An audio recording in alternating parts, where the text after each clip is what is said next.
আগামী ফেব্রুয়ারিতে নির্বাচন হবে কিনা তা নিয়ে অনেকের সন্দেহ আছে, আমারও আছে। এর মধ্যে নাসিরউদ্দিন পাটোয়ারি তো ঘোষণায় দিছে যে ফেব্রুয়ারিতে নির্বাচন হবেই না। তবে আমি সবাইকে ফেব্রুয়ারিতে নির্বাচনের টার্গেট নিয়ে প্রস্তুতি নিতে বলি। এরা না বললে আবার বিএনপিওয়ালারা বলবে আমি নির্বাচন পিছাইতে চাই। তবে এই নির্বাচনে কি হবে তা নিয়ে আমি এক সপ্তাহ আগে বলছিলাম যে এই নির্বাচনে খেলা হবে, অপ্রত্যাশিত ফলাফল হবে। এডিটর সাহেব এনার দেখা দেন, নাহলে ব্যাক ফাপড় নিতেছি। উনি আশায় আছেন একটা ভালো নির্বাচন দিতে পারবেন, দিতে পারলে ভালো, তবে আমি খুব ভরসা পাইতেছি না। তবে এই নির্বাচনে খেলা হবে, অপ্রত্যাশিত ফলাফল হবে, আমি আগেই বলে রাখতেছি। দেখেছেন? আর আল্লাহর কি কাম, এটা নতুন জরিপ আসিছে। আসেন আমরা আগে সেই জরিপের ফলাফলটা দেখে আসি। 12% মানুষ বিএনপিকে ভোট দিবি বলিছে, 10.4% মানুষ জামাতে ইসলামীকে ভোট দেবে বলিছে, মানে 10.5% মানুষ। 7.3% মানুষ আওয়ামী লীগকে ভোট দেবে বলিছে, এবং 2.8% মানুষ, মানে প্রায় 3%-এর মতো মানুষ এনসিপিকে ভোট দিবে। তবে কাকে ভোট দিবে এ বিষয়ে এখনো সিদ্ধান্ত নেয়নি 48%-এর বেশি মানুষ। অন্যদিকে জরিপে কাকে ভোট দিতে চায় তা বলতে রাজি হয়নি 14.4% মানুষ। এটা BRAC institute of governance and development BIGDর একটা জরিপ।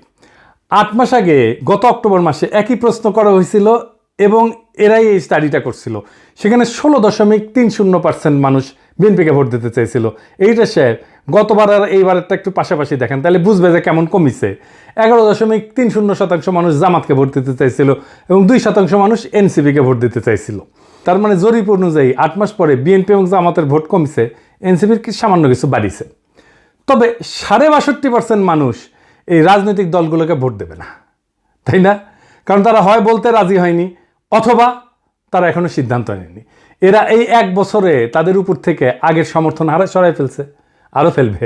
বিএনপির জনসমর্থন, দলের জনসমর্থন 26.32% কমিছে। হে প্রভু হরিরাম কৃষ্ণ জগন্নাথ প্রেমানন্দী, ইয়া ক্যা হুয়া? এডিটর সাহেব অরিজিনালটা শুনে দেন একটু। हे प्रभु हे हरि राम कृष्ण जगन्नाथ प्रेमानंदी, ये क्या हुआ? गलाव में पानी आ गया, गामछा भी खुल गया मेरा, लेंटी ये देखिए। হ্যাঁ, সাপ্রি ইনস্টিটিউট অফ ক্রিটিক্যাল থিঙ্কিং এর হোয়াটসঅ্যাপ শাখার গলা পর্যন্ত পানি আগা। বিএনপিকে জিততে পারবে, তারা মনে করতেছে পারবে, কারণ আওয়ামী লীগের এই 7.3% ভোট তারা নিবে। কিভাবে তারা এটা নিবে, কৌশল কি? আসেন সেটা একটু বুঝে দেখি। তারা তাদের নেতাদের একটা অংশকে মুজিব, ধানমন্ডি, 32 নম্বর আওয়ামী লীগ নিষিদ্ধ করা প্রশ্নে আওয়ামী লীগের যে বয়ান সেটা ফেরি করার কাজে নামাই দিছে। আমরা জানি এই যে শেখ রুমিনুর রহমান, ফজা পাগলা, হাবিবুর রহমান হাবিব, এরা তো কেন্দ্রীয় পর্যায়ে, এমনকি জেলা পর্যায়ে, উপজেলা পর্যায়ে পর্যন্ত আওয়ামী লীগের ভোটার, বিশেষ করে হিন্দু সম্প্রদায়ের কাছে তারা একই বয়ান ফেরি করিচ্ছে। শুনেন, এটা বগুড়ার শাহ আলম সাহেব করছে। কিন্তু সংগঠন হিসেবে আওয়ামী লীগ নিষিদ্ধ চাই না। অথচ আজকে যারা বেহেশতের টিকিট দিতে চায়, জামাতের মধ্যে একটি নতুন সংগঠন করেছে হিন্দু জামাত, এটা কখনো সম্ভব? তারা এবং নতুন একটি রাজনৈতিক দল মিলে 3 দিনের ভুয়া আন্দোলন করে স্বাধীনতার নেতৃত্বকারী একটি রাজনৈতিক দল, বাংলাদেশের সবচেয়ে পুরনো একটি রাজনৈতিক দল, সেই দলকে বাংলাদেশে নিষিদ্ধ করেছে, যেটা রাজনৈতিক ভাবে সঠিক সিদ্ধান্ত হয়েছে বলে আমি বিএনপির একজন কর্মী হিসেবে মনে করি না।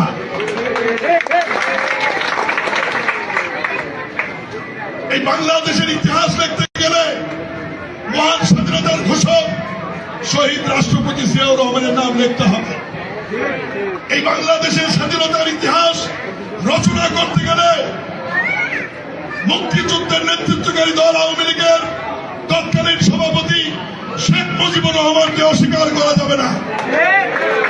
এই 2 নেতাকে অস্বীকার করে নতুন বাংলাদেশ বিনির্মাণের কথা বলে, তো তাতে হয়তো এই 7%-এর 4-5% ভোট পাইতেও পারে, কিন্তু এটা পাইতে গিয়া আরো 8-10% নিজস্ব ভোট সে হারাবে। তাহলে আসলে রাষ্ট্র ক্ষমতায় কে যাবে? আপনারা বুঝতে পারতেছেন যে যারা এখনো সিদ্ধান্ত নেয়নি কাকে ভোট দেবে এবং যারা বলতে চায়নি, তারাই আসলে ঠিক করবে কারা রাষ্ট্র ক্ষমতায় যাবে। তো যাই হোক, এইটা আলোচনাটা বিস্তারিত আসার আগে বিএনপি দলটা কিভাবে ফাংশন করে সেটা একটু বুঝাই। তাইলে এই যে কেন এই রুমিনুর রহমানরা এই কাজ করে এটা বুঝতে পারবেন, এবং কিভাবে তারেক রহমানের নিরঙ্কুশ নিয়ন্ত্রণ নিশ্চিত হয় দলের মধ্যে এটা বুঝতে পারবেন। আর এই পদ্ধতিটা বিএনপির সবচেয়ে বড় দুর্বলতা। আমি এটা বিএনপির সাথে কাজ করতে করতে গিয়ে আবিষ্কার করেছি। আসেন দেখি এটা কেমন। বিএনপিতে দুইটা কাজ করে। এক, সোশ্যাল কনফ্লিক্ট, যেটা সমাজে যে দ্বন্দ্বটা আছে সেটাকে ইন্টারনালাইজ করে ফেলে, মানে সেটা নিজের ভিতরে ঢুকে ফেলে, দলের ভিতরে ঢুকে ফেলে। মানে ধরেন সমাজে আওয়ামী লীগের রাজনীতি চলবে কিনা, এটা নিয়ে একটা দ্বন্দ্ব আছে, তো সেটাকে সে দলের মধ্যে নিয়ে ফেলে। আওয়ামী লীগের রাজনীতি করা উচিত এমন একটা দল তৈরি করে নিজের দলের মধ্যে এই মত প্রচার করবে, আর তার বিপরীতে আরেকটা দল তৈরি করে যারা ভিন্ন মত প্রচার করবে। এটি হইতেছে এক্সটার্নাল কনফ্লিক্টকে ইন্টারনালাইজ করা। কি সুবিধা পায় এতে? সে মনে করে যে এক্সটার্নাল যে কনফ্লিক্ট এটা তো ম্যানেজ করা ডিফিকাল্ট, এক্সটার্নাল কনফ্লিক্টকে আমি যদি ইন্টারনাল করে ফেলি সেটাকে আমি কন্ট্রোল করতে পারবো ইজিলি, কারণ আমি তো নেতা, আমার কথা দুই পক্ষই শুনবে। তো আমি এই আলোচনাটা দলের মধ্যে থেকে করব এবং আমি এটাকে নিয়ন্ত্রণ করব। বুঝতে পারছেন? মানে সমাজের যে বিতর্ক সেটা আমি নিজের দলের ভেতরের একটা ইন্টারনাল বিতর্ক করে ফেলবো। দলের ভেতরে যদি আমি ইন্টারনাল, সমাজ তো আমার কথা শুনে না, তো দলের ভেতরে যদি আমি ইন্টারনাল কনফ্লিক্টটা নিয়ে আসি তাহলে দলের লোক সবগুলো আমার কথা শুনতে বাধ্য হবে। আর একটা বিষয় হইতেছে যে এরা একজনকে আরেকজনের পিছিয়ে লাগিয়ে দেয়। এই যে কনফ্লিক্টটা দলের ভেতরে নাই সেটা তৈরি করে। আমাকে এই যে ওয়াহিদুজ্জামান অ্যাপোলো একদিন বলে ফোন মেরা যে বিএনপির অনেক লোক বলে যে আপনি রয়ের এজেন্ট। হ্যাঁ, তার মানে কি বুঝেছেন? তো তার মানে এটাই যে শুনে হয় আমি বিব্রত হব বা সংকুচিত হব বা ভয় পাবো, এবং আমি একটা আশ্রয় খুঁজবো, এবং আমাকে এমন একটা মহাশক্তির কাছে পাঠাবে যে আমাকে আশ্রয় দেবে, অথবা সেই আশ্রয় দেবে। তার মানে বুঝেছেন তো? বা সেই বলবে আরে ব্যাপার না, আমি দেখতেছি, আমার উপরে ছেড়ে দেন। হ্যাঁ, তো সে তার দলের লোকদের উপর আনুগত্যটা কেনে, তারা এটা চাপে ফেলে ভয় দেখায় আনুগত্য আদায় করে। এটা বিএনপির কৌশল। যাই হোক, এই যে এক্সটার্নাল কনফ্লিক্টটাকে ইন্টারনালাইজ করে ফেলা, এটা তার নির্বাচনে আওয়ামী লীগের ভোট টানার একটা কৌশল। তো যাই হোক, এখন এই যে নির্বাচনী জরিপ, এটার প্র্যাকটিক্যাল ফলাফলটা কি? প্রথম ফল হইতেছে বিএনপি আগামী সরকার গঠন করতে পারছে কিনা এটা বিরাট সন্দেহের মধ্যে পড়ে গেল। ধরেন এনসিপি আর জামাত ঐক্য হইল, ওইদিকে বিএনপি নিজের ভোটের সাথে আওয়ামী লীগের ভোট আর জাপার ভোট মিলে একটা হাড্ডাহাড্ডি লড়াই হইল। তাও কি বিএনপি বা এনসিপি জামাত ক্ষমতা আসতে পারতেছে? না, পারতেছে না। কারণ 62.5% মানুষ জামাত, বিএনপি, এনসিপি কাউরেই, এই 62.5%-এর ভয়েস হয়ে উঠতে পারবে যারা, তারাই আগামী সরকার তৈরি করবে। তাইলে কিভাবে এটা গড়ে উঠবে? বাংলাদেশ একটা রাজনৈতিক ফ্রন্ট গড়ে উঠবে। প্রকৃতি শূন্যতা পছন্দ করে না। এই 62% মানুষের একটা ফ্রন্ট গড়ে উঠবে। এই মানুষকে ভয়েস দিতে হবে। এই ফ্রন্ট দেশের নির্বাচনে জিতে আসবে। কিভাবে? ধরেন কয়েকটা ব্রড ইস্যুতে যদি একটা ঐক্য হয়। 1 নাম্বার, বাংলাদেশে ভারতীয় আধিপত্যবাদের অবসান হবে। 2 নাম্বার, স্বাধীনতা, সার্বভৌমত্ব, জাতীয় মর্যাদা এবং আঞ্চলিক অখণ্ডতা অক্ষুণ্ণ রাখতে হবে।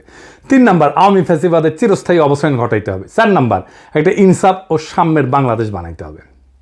তো এই ইস্যু নিয়ে যদি ফ্রন্ট হয় তাহলে এই 62.5% সেই ফ্রন্টের সাপোর্টার হয়ে যাবে। এন্ড কইতে পারেন এমন কোনো ফিগার আছে যে এই ফ্রন্টের নেতৃত্ব দিতে পারবে? আছে, অনেকেই আছে। আমি আজ একজনের নাম বলবো, মাহমুদুর রহমান। উনি এই ফ্রন্টের নেতৃত্ব যদি দেন সবাই ওনার পাশে এসে দাঁড়াবে। ইলিয়াস কনক, পিনাকির কথা বাদই দেন, এরা মাহমুদ ভাই আওয়াজ দিলে ঝাঁপে পড়বি। এর বাইরে হেফাজত, ইনকিলাব মঞ্চ, আপ বাংলাদেশ, এবি পার্টি, ইসলামী শাসনতন্ত্র আন্দোলন, এরা সবাই এসে দাঁড়াবে। এটাই হয়ে উঠবে রাজনীতির মেইন স্ট্রিম। এনসিপি আর জামাতের কোনো অপশন থাকবে না এই ফ্রন্টে জয়েন না কইরা। বিএনপিও আসতে পারে এই ফ্রন্টে, স্বাগত জানাই আমরা। এই ইস্যুতে ঐক্য হইলে ওয়াই নট, কিন্তু সিট যা দেব মাইনা নিতে হবে।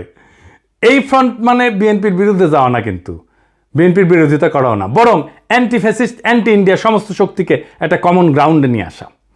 আমি তো চাই বিএনপির আলতাফ হোসেন চৌধুরী ভাই উনি জিতে আসেন, ইয়াংদের মধ্যে শহীদুদ্দিন চৌধুরী এনে জিতে আসুক, আমি এটা চাই।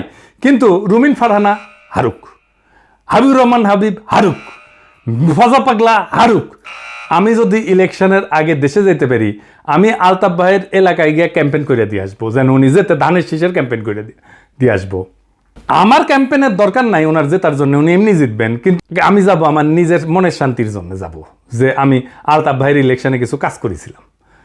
তো এই যে ফ্রন্ট, এর ফ্রন্টের সুবিধা কি হবে?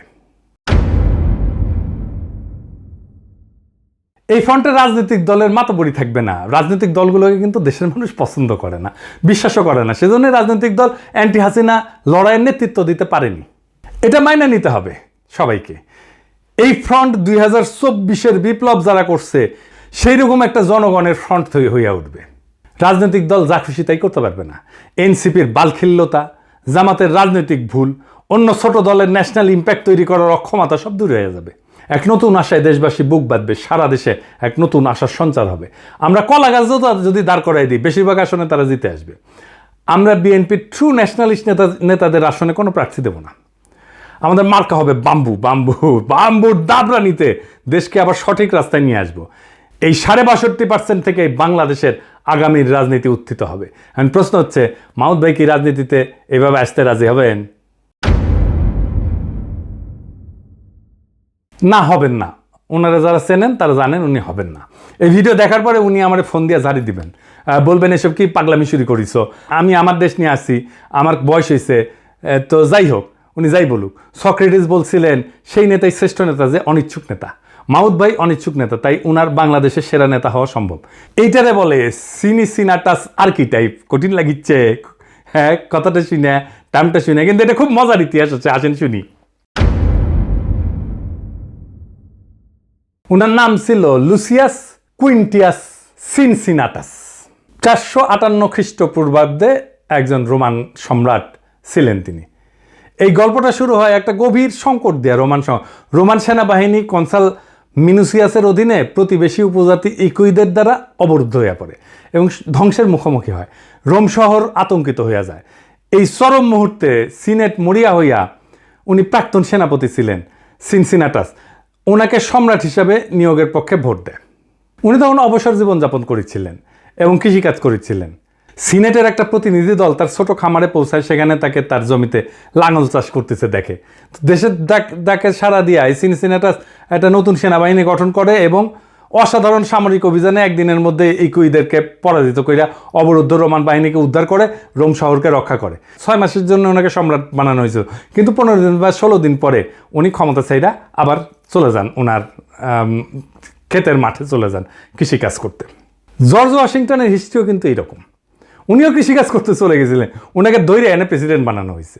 জিন্না 1930 সালে হতাশ হয়ে কংগ্রেস রাজনীতি ছেড়ে দিয়ে লন্ডনে যে ওকালতি প্র্যাকটিস করেছিলেন, প্রচুর ভালো প্র্যাকটিস করেছিলেন, কিন্তু খুব পসার হয়েছিল, জমজমাট প্র্যাকটিস, বিলাসবহুল জীবন ছিল।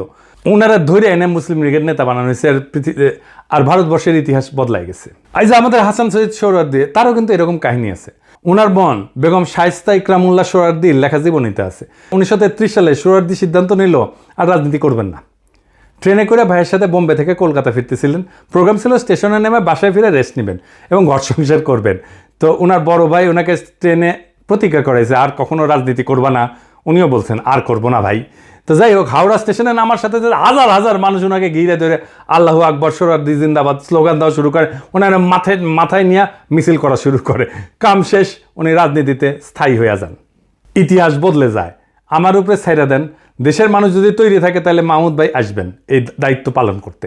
আর কারা থাকবেন না আমার কইলাম না, কইলে এখনই লাভ দিয়ে উঠবেন। আমি বলছিলাম অপ্রত্যাশিত ঘটনা ঘটবে, সেই ঘটনার জন্য তৈরি হন, আমরা ইতিহাস সৃষ্টি করব অচিরেই। বাংলাদেশের রাজনীতি এখন এক সন্ধিক্ষণে দাঁড়ায় আছে। 62% মানুষের নীরবতা, এটাই আসল শক্তি, এটাই আগামী সিদ্ধান্ত গ্রহণকারী হাত। তারা কারো অন্ধ অনুসারী না, বরং তারা খুঁজতেছে এমন একটা প্ল্যাটফর্ম যেখানে থাকবে আত্মমর্যাদা, সার্বভৌমত্ব, ইনসাফ আর সাম্যের নিশ্চয়তা। ইতিহাসে আমরা বারবার দেখছি, যখন জাতি প্রস্তুত তখন নেতার আগমন অনিবার্য হয়ে যায়। সিনসিনাটাসের মতো, জর্জ ওয়াশিংটনের মতো, জিন্নার মতো, সোহরাওয়ার্দীর মতো।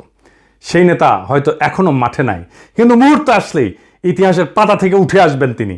আমাদের করণীয় একটাই, নিজেদের প্রস্তুত করা, মানুষের মনে আশার শিখা জ্বালায় রাখা এবং সেই 62% মানুষকে এক কণ্ঠে, এক পতাকার নিচে, এক স্বপ্নে ঐক্যবদ্ধ করা। এটাই হবে বাংলাদেশের নতুন ভোর, নতুন সূর্যোদয়। এটাই হবে সেই মুহূর্ত যখন আমরা ইতিহাসের বইয়ে নিজেদের নাম লিখব, শুধু দর্শক হিসাবে না, বরং সক্রিয় অংশগ্রহণকারী হিসাবে, রাজনৈতিক এজেন্সি হিসাবে, রাজনৈতিক শক্তি হিসাবে। তৈরি হন, সময় আসছে আবারও 2024-এর মতো। ইতিহাস ডাক দিচ্ছে নতুন ইতিহাস লেখার। সেই ইতিহাস আমরা লিখব একসাথে।